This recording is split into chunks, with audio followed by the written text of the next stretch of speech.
কাজের এই ডকুমেন্টটাকে আমরা অফিসিয়াল ডকুমেন্ট হিসাবে আমাদের এই আইনে অ্যাডমিসেবল হবে, এই তথ্য প্রমাণ হিসাবে এটা গ্রহণযোগ্য হবে। এর বাইরেও এই কমিশনের তদন্ত রিপোর্টের বাইরেও আমরা নিজস্ব তদন্ত সংস্থার মাধ্যমে এই বিষয়গুলোর ব্যাপারে আরো ফার্দার তদন্ত করব এবং অকাট্য রূপে আমরা আদালতের কাছে প্রমাণ করব যে গুম সংক্রান্ত যে অপরাধ, মানবতা বিরোধী অপরাধ, তার সাথে আমাদের এই ট্রাইব্যুনালের মামলার যারা জড়িত আসামি আছেন তাদের সম্পৃক্ততাগুলো অকাট্য রূপে প্রমাণ করার জন্য আমরা আরো নিজস্ব ব্যবস্থা গ্রহণ করব। তবে গুম কমিশনের যে প্রতিবেদন যেটুকু প্রকাশিত হয়েছে এবং যেটুকু প্রকাশিত হয়নি সেগুলো আমরা আমাদের পক্ষ থেকে আমাদের আইন অনুযায়ী এগুলো চাওয়ার বিধান আছে, আমরা তাদের কাছ থেকে এটা চাইবো এবং চাওয়ার মাধ্যমে যেহেতু একটা অফিসিয়াল ডকুমেন্ট এই আদালতে ব্যবহার্য, সাক্ষ্য হিসাবে গ্রহণযোগ্য এবং সেই গ্রহণযোগ্য সাক্ষ্যকে আমরা আমাদের মামলার মধ্যে অন্তর্ভুক্ত করব। এই মামলার যে তদন্ত প্রক্রিয়া এটা দুনিয়ার ইতিহাসের অন্য যে কোনো মামলার চেয়ে ব্যতিক্রম। কতদিন সময় লাগবে সুনির্দিষ্ট করে বলা অসম্ভব ব্যাপার। আপনারা জানেন যে এটার গ্র্যাভিটি, এটার মাত্রা এত বেশি, কতদিনের মধ্যে শেষ হবে এটা সুনির্দিষ্ট করে এখনো বলার সময় আসে। আমরা চেষ্টা করব দ্রুততম সময়ের মধ্যে বিচারগুলোকে শেষ করা অথবা বিচার প্রক্রিয়ার জন্য মামলাকে প্রস্তুত করা। এটা আমাদের জাতীয় প্রায়োরিটি এবং এই ট্রাইব্যুনালের সাথে সম্পৃক্ত আমরা যারা আছি, প্রসিকিউটরস, ইনভেস্টিগেটরস, তারা দিনরাত খাটাখাটনি করছেন, পরিশ্রম করছেন। আমরা চেষ্টা করব জাতির যে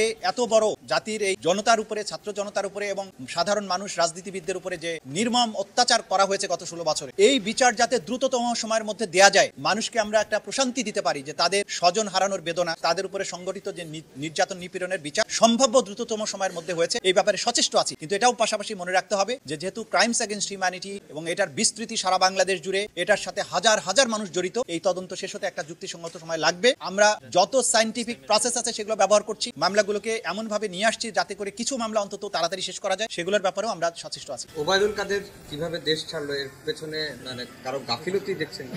দৃশ্যত আপনাদের মিডিয়াতে প্রকাশিত রিপোর্ট অনুযায়ী দেখা যাচ্ছে যে উনি দীর্ঘদিন গ্রেপ্তারি পরোয়ানা জারি হওয়ার পরে দেশে ছিলেন, কিন্তু তাকে গ্রেপ্তার করা যায়নি। সেজন্যই আদালত আজকে ব্যাখ্যা চেয়েছেন যে উনি কোথায় কিভাবে ছিলেন, কিভাবে পালালেন, এই ব্যাপারে যেন আইন শৃঙ্খলা রক্ষাকারী বাহিনী একটা প্রতিবেদন দেন। এবং আমরা আশা করব যে এই আন্তর্জাতিক অপরাধ ট্রাইব্যুনাল, এইটা জাতীয় একটা ট্রাইব্যুনাল, এই ট্রাইব্যুনাল জাতির আশা আকাঙ্ক্ষা বাস্তবায়নের জন্য একটা ন্যায় বিচার প্রতিষ্ঠার কাজ করছে। এই ট্রাইব্যুনালের আদেশ নির্দেশ যদি কোনো সংস্থা, সেটা যত শক্তিশালী সংস্থাই হোক, আইন শৃঙ্খলা রক্ষাকারী বাহিনী হোক, তারা যদি এটা পালন না করে তাহলে ধরে নেওয়া হবে তারা রাষ্ট্রের সাথে সহযোগিতা করছেন না, তারা আইন অনুযায়ী কাজ করছেন না। আমরা প্রথম অবস্থায় তাদেরকে শুধুমাত্র এটুকু বলবো যে আদালতকে সাহায্য করতে হবে আপনাকে, এটা আপনার আইনগত দায়িত্ব, রাষ্ট্রের প্রতি আপনার আনুগত্যের প্রশ্ন। যদি কেউ আদালতের নির্দেশ পাওয়ার পরেও কোনো অপরাধীকে পালাতে সাহায্য করেন বা অন্য কোনোভাবে ফ্যাসিলিটেট করার চেষ্টা করেন, আইন অনুযায়ী কিন্তু অগ্রসর হওয়ার সুযোগ আছে। আমরা এখনই সেই রকম পর্যায়ে যাব না, তবে আমরা সংশ্লিষ্ট সবার প্রতি আহ্বান জানাবো, ব্যক্তি বা প্রতিষ্ঠানের প্রতি আনুগত্য নয়, আপনারা আইন, সংবিধান এবং বাংলাদেশের জনগণের প্রতি আপনাদের আনুগত্য শো করতে হবে এবং এই আদালতকে কাজ করতে সাহায্য করার জন্য যা যা করা দরকার সেটা যেন আপনারা করেন, সেটা আপনাদের পক্ষ থেকে অনুরোধ, আমাদের পক্ষ থেকে আপনাদের কাছে অনুরোধ জানানো হচ্ছে। না, সেটাও চলমান আছে। পাশাপাশি গুমের ব্যাপারও চলমান ছিল আমাদের, কিন্তু গুমের ব্যাপারে যেহেতু একটা কমিশনের একটা পূর্ণাঙ্গ একটা বড় ধরনের তদন্ত আমরা পেয়েছি, এটা আমাদের জন্য হেল্প করবে আর কি, হেল্পফুল হয়েছে। আমরা ওই রিপোর্টটাকেও গ্রহণ করবো, পাশাপাশি আমাদের নিজস্ব তদন্ত সংস্থাও কাজ করবে এর বাইরে।